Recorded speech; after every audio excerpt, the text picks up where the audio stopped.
Ayan, good morning. Today, gagawa ako ng moringa tea or malunggay tea. Pinitas ko lang siya. Una kasi... Dodo yan, dodo. Una, bumili ako ng ganito. Net back ba ang tawag dito? Meron to another term eh. Mahirap bang maghanap ng mga ganito sa tindahan.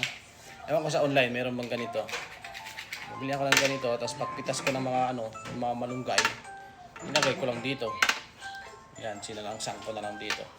Tapos binilat ko lang sa araw. Inayaan ko lang. After how many days? 1 or 2 weeks yata ito na. White color, where ganito na siya. Here I have, Yan. here I have. Tapos, How do you do? kuya. Tapos, bumili ako ng ganito. Ito mga tea box na ito.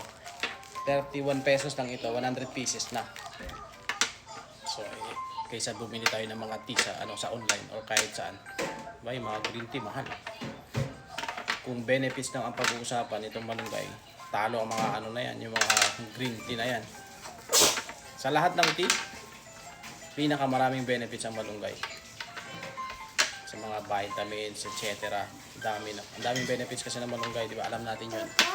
So naisipan ko, instead na lagi akong bumibili ng tea sa online, ito na lang, libre. Ang gagastusin ko na lang, itong tea box lang. 31 pesos, 100 pieces. Bumili ako ng tatlo, may 100 lang. Kasama ang shipping fee, 300 pieces. So almost 1 year ako nito meron tea. Araw-araw ako mag-tea. Almost 1 year, hindi ako bibili ng tea nito. Puro malunggay at healthy pa.